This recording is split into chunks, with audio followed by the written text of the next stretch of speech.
portrait.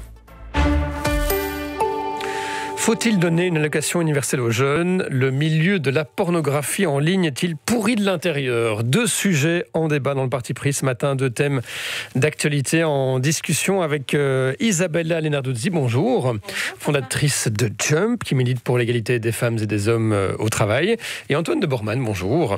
Bonjour. Expert en affaires publiques chez White. Faut-il donner 460 € par mois aux jeunes entre 18 et 26 ans, celles et ceux qui peinent à suivre leurs études à distance, qui ne peuvent plus jobber et dont les perspectives de carrière sont en berne?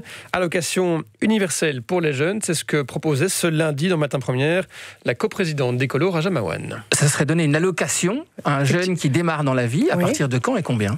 À partir de 18 ans jusqu'à 26 ans, de plus ou moins 460 €, pour permettre justement aux jeunes de s'autonomiser, de s'émanciper, de pouvoir faire le choix des études, le choix d'un travail et pouvoir aussi démarrer dans la vie. Et si on fait rapidement le calcul, 460 € par mois pour 1 350 000 jeunes, ça fait une ardoise d'environ 3,2 milliards d'euros. Antoine de Bormann, bonne ou mauvaise idée cette allocation universelle pour les jeunes ? Ouais, la première chose, c'est que cette proposition, elle part d'une inquiétude qu'il y a pour les jeunes aujourd'hui. Et je pense que cette inquiétude, en tout cas moi je la partage, parce qu'effectivement les signaux sont assez négatifs par rapport à ceux qui sont envoyés. Maintenant, je m'interroge quant aux objectifs de cette mesure, puisqu'on parle d'une part de lutter contre la précarité. Mais bon, 460 €, c'est beaucoup pour ceux qui n'en ont pas besoin, et c'est pas beaucoup pour ceux qui en ont vraiment besoin. On parle aussi d'émanciper, d'autonomiser, mais est-ce que vraiment donner une allocation, c'est la meilleure manière d'autonomiser, d'aller vers l'émancipation des jeunes, sans qu'il y ait une contrepartie, sans que ça les appelle aussi à prendre leurs responsabilités aussi dans la société qui est la nôtre aujourd'hui? Je n'en suis, j'avoue, pas convaincu, d'autant qu'on leur rend des signaux parfois contradictoires. Moi, je préférerais qu'on renforce à fond, par exemple, les bourses d'études pour renforcer l'accès parfois inégal à l'éducation, qu'on évite de taxer les quotes étudiants, comme c'est parfois le cas aujourd'hui parce que les communes ont des difficultés financières, et qu'on facilite dès lors l'accès au logement. Je pense qu'il y a des mesures ciblées qui doivent pouvoir être mises en place pour soutenir cette émancipation des jeunes, mais avoir une mesure aussi générale, je m'interroge par rapport à sa pertinence, d'autant qu'on dit qu'elle va durer jusqu'à 25 ans, et puis lorsqu'on a 26 ans et un jour, qu'est-ce qui se passe? Enfin, j'avoue que je ne comprends pas très bien. Effet d'annonce de la part de la coprésidente d'Écolo, Antoine de Bormann? En tout cas, il y avait une volonté de donner un signal, certainement, mais j'avoue que je ne suis pas vraiment convaincu que ce soit le meilleur signal qu'on doit aujourd'hui donner justement à tous ces jeunes. Bon, pas le meilleur signal, c'est pas la bonne manière d'autonomiser les jeunes, c'est ce que nous dit Antoine de Bormann. Vous êtes d'accord avec ça, Isabella Lenarduzzi? Absolument, donc j'ai fait l'effort d'aller voir le programme Écolo sur le sujet. Ils disent clairement que c'est la première étape, ce serait la première étape vers une introduction progressive du revenu de base, donc l'allocation universelle pour tous. Alors là, on commence par les jeunes et puis on élargit à tout le monde. En tout cas, c'est ce qui est marqué dans le programme. Là, moi, vraiment, je dis bémol, attention, l'allocation universelle, ça a l'air d'être sympathique comme ça, et en fait, dans un monde idéal, on peut peut-être en discuter. Dans un monde inégalitaire, en particulier dans ce qui m'occupe entre les femmes et les hommes, c'est renvoyer les femmes vers leur foyer, puisque de toute façon, gagner 500, 600 € sans aller travailler, autant rester au foyer. Donc, c'est un véritable piège. Je pense aussi, comme Antoine, que c'est vrai, ça peut répondre à une détresse économique, mais alors essayons effectivement de travailler sur le précariat des jeunes en évitant les angles morts entre les allocations d'études, allocations familiales, etc., etc. Par contre, ce genre d'inconditionnalité ne répond pas à une détresse psychologique d'un manque de perspective. Il faut le lier à des projets, il faut aider les jeunes à se projeter. Et il y a déjà plein de choses qui existent. Renforçons ça. Il y a plein de choses qui existent au niveau européen, avec le corps volontaire européen, le service civil, des tas de choses comme ça. Renforçons un dispositif comme ça. Donnons des allocations à des personnes, des jeunes qui ont envie d'un projet artistique, d'un projet associatif, d'un projet entrepreneurial, mais aidez-les à se projeter. Et alors, donnons-leur les moyens, mais pas de façon inconditionnelle. C'est en fait un peu ce que Kennedy disait, hein. Attention à l'assistanat, ne vous demandez pas ce que l'État peut faire pour vous, demandez-vous ce que vous pouvez faire pour l'État. Et en particulier, aujourd'hui, on a besoin des jeunes. Bon, contre le principe même de ce revenu de base, hein, de cette allocation universelle, Isabella Lenarduzzi, notamment parce que, hein, vous le dites, on fera un retour en arrière sur la question de l'émancipation des femmes et de l'égalité des femmes et des hommes, notamment dans le monde du travail. D'accord avec ça, Antoine Bormann, petite réplique ? Oui, juste deux choses par rapport à ça. Effectivement, il y a beaucoup de besoins insatisfaits aujourd'hui dans la société. Et consacrer 3,5 milliards sans qu'il y ait une contrepartie, je trouve que c'est une occasion manquée pour répondre à l'ensemble de ces besoins insatisfaits sur le plan social, sur le plan de la précarité, sur le plan aussi environnemental. Donc profitons alors de raccrocher ces jeunes à des initiatives qui peuvent se mettre en place pour répondre à ces besoins. Et la deuxième chose, c'est que notre sécurité sociale, elle est basée sur un principe d'assurance. On protège par rapport à des risques. Et je pense que c'est pas la meilleure manière non plus d'éduquer ces jeunes au fondement de notre sécurité sociale que de donner ce signal-là. Voilà, pas très chaud, hein, donc sur cette proposition de la coprésidente d'Écolo, Rajama Mouane, l'allocation universelle pour les jeunes. Deuxième sujet en débat avec vous, on va parler d'un thème que l'on aborde très peu sur cette antenne et dans les médias traditionnels d'ailleurs, le milieu de la pornographie. Et le site Pornhub, sous le feu des critiques depuis un article du New York Times qui mettait en lumière de nombreux contenus illégaux, des scènes de viol, des vidéos de mineurs ou encore de revenge porn.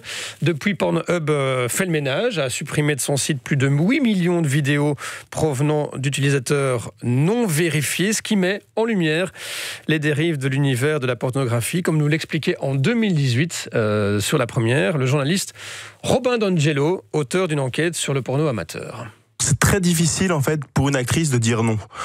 Moi, il y a une scène à laquelle j'assiste qui m'a pas mal marqué, avec un producteur qui s'appelle John B. Root. C'est une scène plutôt clean, dans un studio, avec du bon matos, un maquilleur, tout ce qu'il y a. L'ambiance est plutôt sympa, mais arrive un moment où une actrice qui s'était engagée à faire une sodomie n'a plus envie de faire une sodomie à ce moment-là parce que ça lui fait mal, tout simplement. Et le producteur lui dit, insiste, dit non, tu dois la faire. Et elle dit non, j'ai pas envie de la faire et je vais pas la faire ta scène. Et ils vont s'engueuler pendant 10 minutes. Et à la fin, le producteur a cette phrase que je trouve assez parlante, il lui dit: tu crois qu'une patineuse artistique elle se fait pas mal à la cheville? Et finalement l'actrice va faire cette scène, et quand je reparle avec elle après, elle me dit: mais de toute façon j'ai pas le pouvoir de dire non. Voilà, ça en dit long sur la notion de consentement, évidemment, dans le milieu de la pornographie. Isabella Lenarduzzi, il était temps que ce milieu de la pornographie en ligne fasse le ménage. Ce qui est absolument incroyable, c'est que c'est une industrie. Le Pornhub est la 3e entreprise technologique qui a le plus d'impact sur le monde après Google et Facebook. C'est absolument dingue. Il y a un gamin sur 3, un garçon sur 3, moins de 12 ans, qui regarde déjà du porno. Le problème, c'est que moins c'est de 12 ans, absolument. C'est-à-dire que l'éducation sexuelle maintenant passe par la pornographie. Et la pornographie, c'est quoi? C'est ce mythe de la sexualité mécanique répétitive avec des femmes qui sont de toute façon toujours d'accord, de toute façon toujours contentes, qui sont limitées à 3 trous et qui, en plus, il y a énormément de pédocriminels dans ce système-là. C'est ça, justement, que le New York Times a dénoncé.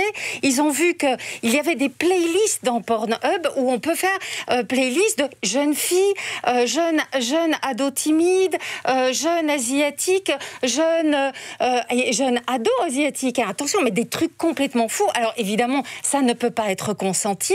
C'est de l'exploitation sexuelle des enfants.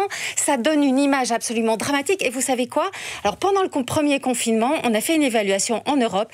L'augmentation de spectateurs de vidéos porno a augmenté de 30 à 50%, obligeant certains États à demander aux fournisseurs de réduire leurs bandes passantes parce qu'il n'y avait plus assez de bandes passantes pour ceux qui voulaient bosser. Et pire encore, maintenant, les personnes qui sont consommateurs de vidéos de façon très régulière, eh bien 50% de ces hommes-là n'arrivent plus à jouir sans violence. C'est-à-dire qu'ils doivent dominer, ils doivent humilier, ils doivent dégrader quelqu'un pour avoir du plaisir. Et c'est toujours comme ça, c'est toujours au bénéfice du plaisir des hommes et au détriment des femmes. Enfin, ça, c'est pour le constat, la mauvaise influence de la pornographie en ligne sur la sexualité des gens. Ça veut dire quoi concrètement, brièvement, Isabella Lenarduzzi? On doit interdire l'interdire, la pornographie en ligne ? Alors je pense qu'il faut la réguler, il faut la contrôler. La France en juillet a fait passer une loi comme quoi il faut que ses fournisseurs vérifient l'identité et donc la majorité des personnes qui se connectent pour le voir.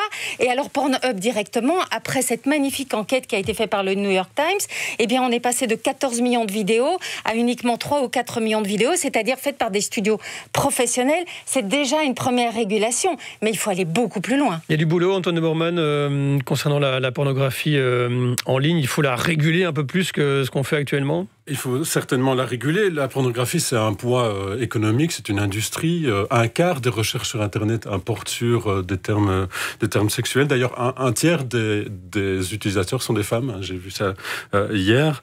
Quand même, donc il n'y a pas que les hommes, hein, Isabelle. Oui, ça, je ne connais pas ce chiffre-là. Mais alors, savoir, est-ce qu'elles sont obligées de le regarder ou pas, c'est à voir. C'est vrai que dans tout ces informations, l'ensemble de ce matériel, il y a le meilleur comme le pire, et on flirte quand même souvent avec la limite. Là, je suis vraiment d'accord avec ça, parce que vous allez souvent trouver des catégories, je n'y vais jamais, hein, mais enfin on m'a raconté, des catégories... C'est ce que tout le monde dit, hein, Antoine Bormann. Des catégories teen, barely legal, rape, trash, enfin ce sont des termes qu'on trouve régulièrement. Il y a des catégories viol carrément, quoi. Absolument.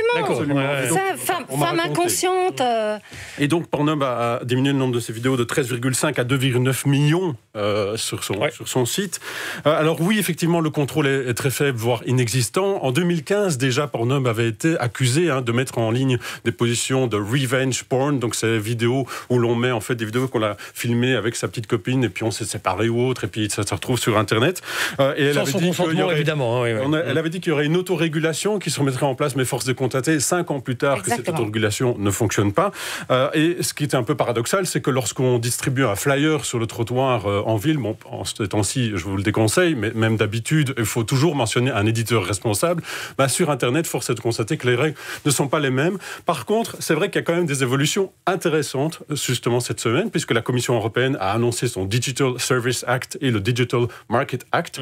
Donc ce sont 2 règlements européens qui visent précisément à veiller à ce que sur Internet, les règles soient les mêmes que ce qui s'applique dans la vie réelle. Je pense que c'est une évolution indispensable, notamment pour retirer beaucoup plus rapidement des contenus qui seraient illicites et responsabiliser les gros players, les gros acteurs sur Internet par rapport à cette question-là. Voilà, pour ce premier pas dans le nettoyage, on pourrait le dire comme ça, des dérives de la pornographie en ligne. Il nous reste vraiment 30 secondes pour votre pensée du jour. Isabella Lenarduzzi. Vite le vaccin, bravo le vaccin, je suis ravie. Et si on célébrait pour une fois le fait que l'humanité tout entière s'est concentrée, s'est agrégée, s'est solidarisée de façon financière, de façon scientifique, de façon logistique, pour avoir en 10 mois le premier vaccin. Moi, si je pouvais être la première, je le ferais. Et donc, je pense que ça, on est capable du pire dans cette humanité, comme on est capable du meilleur. Et je pense que le vaccin, là, ce qui nous arrive pour le moment, c'est le meilleur et il faut pouvoir le dire. Et il arrivera peut-être un peu plus tôt que prévu en Belgique, le vaccin. Votre pensée du jour, Antoine de Bourman, en quelques mots? Alors moi, je voulais profiter de la tribune aujourd'hui pour lancer un appel, puisque ça fait 10 mois qu'on fait de la visioconférence à longueur de journée, et force est de constater que ça reste encore très laborieux. Et donc, on peut soit s'en plaindre, soit éduquer les gens. Donc je voudrais en profiter pour éduquer tout le monde par rapport à cet outil qu'on va continuer à utiliser en 2021. Sans doute. C'est-à-dire couper votre caméra lorsque vous avez pas assez de connexion, utiliser un casque pour éviter qu'il y ait des bruits de vos enfants ou de votre lave-vaisselle derrière, et couper votre micro lorsque vous ne parlez pas. Ce sera... je pense, quelque chose qui va améliorer le confort de tous pour l'année à venir. Mais ne coupez pas votre caméra, on a besoin de relationnel, Antoine. Oui, mais ça mange de la bande passante. C'est vrai. Oui, mais bon, ok. Et faites gaffe parce que sinon il mord en 2021, Antoine Bourman. C'est vrai. À faire ça. Attention, même pas peur, Antoine. C'était le parti pris avec Isabella Lenarduzzi et Antoine Bourman. Merci beaucoup. 8h46. On va sur les routes avec Jean-Marc Strel. Micro ouvert pour vous signaler un accident dans l'échangeur de Woluwe et Saint-Etienne. C'est dans la bretelle qui relie le 40 venant de Liège au ring de Bruxelles en direction de Grand-Bégard. Accident également sur le 42 Prüm-Bâtisse à hauteur de Dizeron. Il y a 2 km de file en direction de Bâtisse. Je vous rappelle que par rapport à ce qui s'est passé hier dans Bruxelles et cette fuite d'eau, le carrefour formé par le boulevard du Souverain et l'avenue de Tervuren reste assez difficile. En ce qui concerne le ring de Bruxelles, en extérieur, un peu de monde entre Leonard et Tervuren vers Zaventem, entre Strombeek et Wemmel vers Grand-Bégard. En intérieur, entre Wezenbeek et Tervuren vers Waterloo. Et puis pour rejoindre Bruxelles, un peu de monde sur le 40 venant de Liège, entre Everberg et Woluwe Saint-Etienne.